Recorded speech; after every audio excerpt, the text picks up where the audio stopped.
think that we're definitely a part of the local food movement in the sense of trying to anchor ourselves in place. We grow large amounts of food so that people can eat fresh, organic produce in the middle of a city, either for free or for a price that they can afford.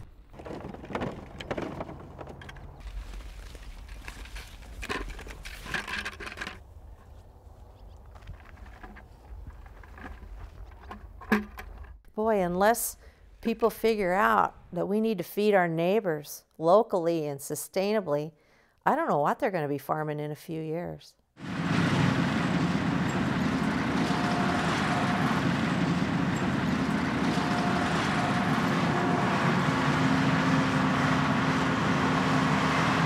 I was shopping at the co-op and eating organic food, and none of the grains or beans in our local co-op came from anywhere in the area. And then I started feeling guilty about not growing any of our own food. And I said, well, I think we can do that on our farm.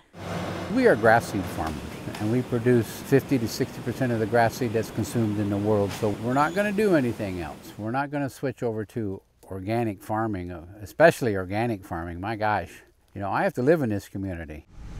I'm Vicki Hurdle. My family and I farm Sungold Farm in Forest Grove, Oregon, near the little town of Verboort.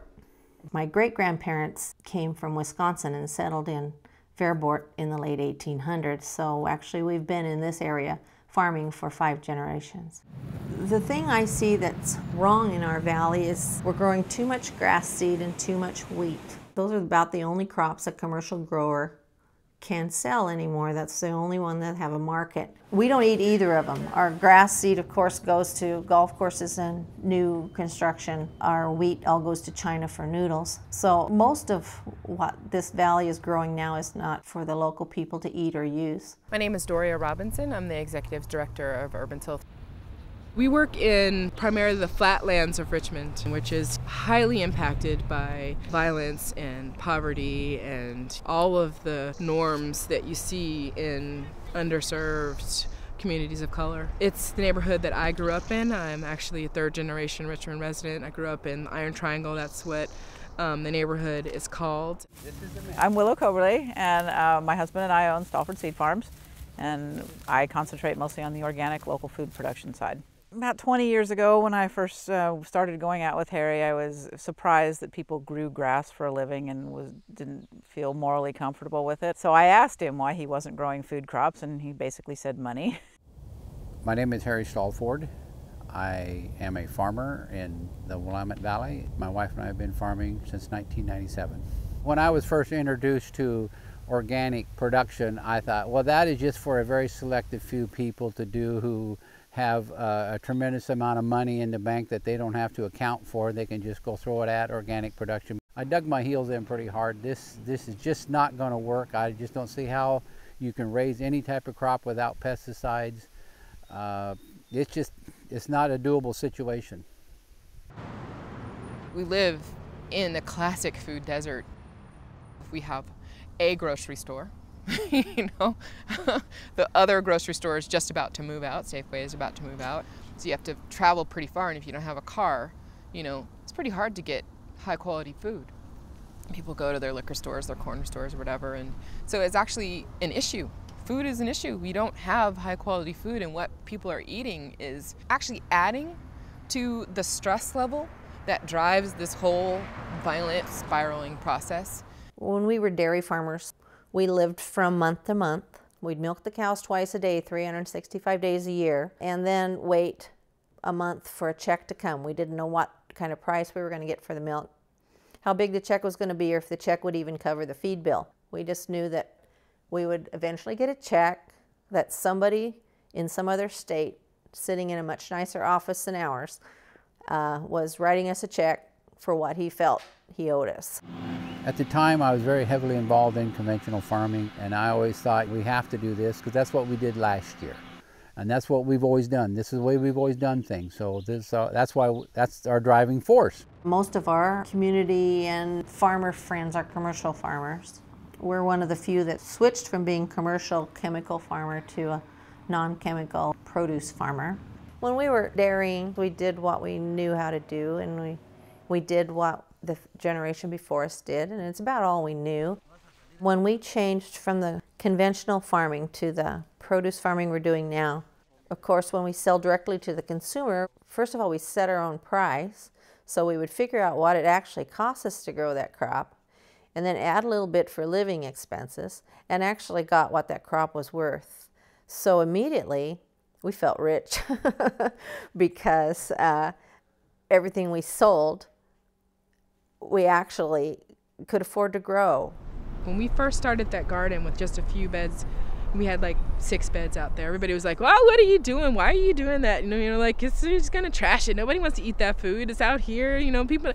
6 years later, 42 beds now. The food's constantly being eaten. People come and they sit there. And now it's looked at as the oasis on the Greenway. And we were told not to do it.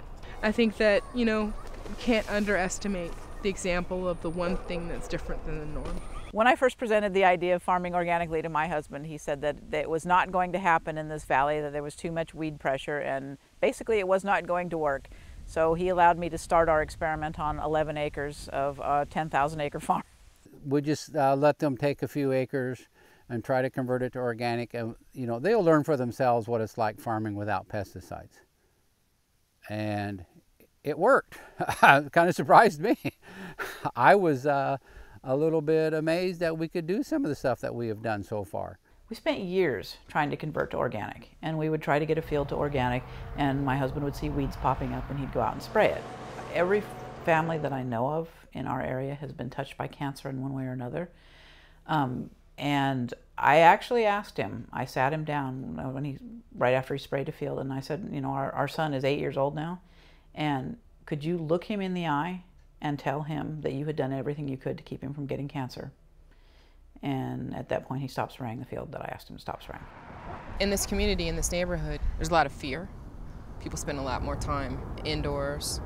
You'll find, you know, extremely high incidences of diabetes, of asthma, of heart disease. High stress, staying inside, issues around safety, sitting around for long, long periods of time, and self-soothing with food-like products. It's a combination for disaster.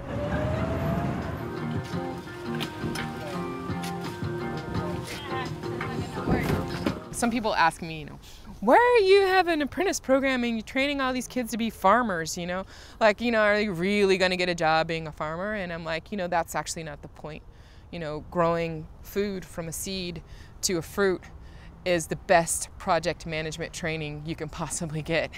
You know, if you don't take care at all these different steps along the way, your food's gonna die.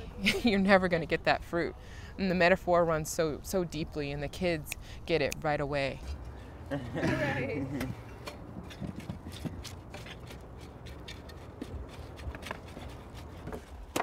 We let nature take its course here on Sungold Farm. We let a few weeds grow here and there, especially in the fence rows. Keeps the harmful insects busy. They'd rather have some of those flowers than what we grow. We have families of hawks who keep the rodent control down. We don't have to bait the mice and the gophers. We get a few bites on our leaves now and then, and our customers love that. When we first came on board with planting organic food crops on a field south of us here, I would try to avoid the coffee shops as much as I could in other farms because I just couldn't take it in. It was just a constant harassment. Well, what do they have you doing now? What do those women have you doing now out there? In the past 6 years, we've gone from these horrible, weedy, unproductive fields to some absolutely beautiful production that has virtually no weeds in it. And Harry's very proud to drive past them rather than hanging his head in shame and covering his eyes when he went past the fields. I think you could probably point to any Urban Till staff member and see a success story. I've had kids come up and say, I didn't think I'd like this. I thought I was in it just for the money. You know, and now I realize I like design, or, you know, I never thought I'd like science. I didn't realize that this was science.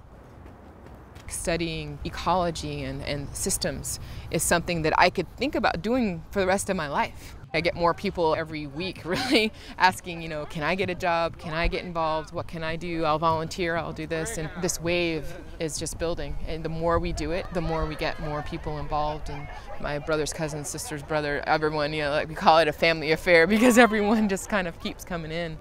In my life right now, I'm trying to work on gratitude, and so I have this guilty conscience about growing grass seed, but at the same time, the grass seed is what supported us to be able to do this. We're very lucky to be in a position that we can do something, you know, that we actually have a large enough farm to at least some other farmers to sit up and take notice. And if everybody pulls together and everybody says, what can I do? And everybody changes just a little bit, I think we can do a great deal. Maybe people have to change their eating habits. Maybe they got to quit eating tomatoes in December and bananas year-round and start figuring out what grows within 20 miles of home. And it's really healthy for you. I mean, you could live on it. You just got to quit wanting so much. And if the consumers could get that mindset and the farmers could get the mindset that, yeah, the consumer's going to appreciate us if we grow it, then I think we could get this valley back into something edible. We're not trying to radically change things in a year, in 2 years. We're trying to change culture. And culture changes slowly, and it changes through individual engagement. Not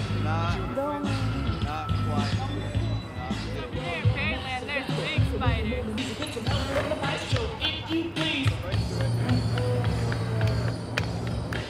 We're mulching over there? Yeah, we're mulching, we're pulling blackberries. Oh, okay, I'll come over putting and... cardboard, yeah.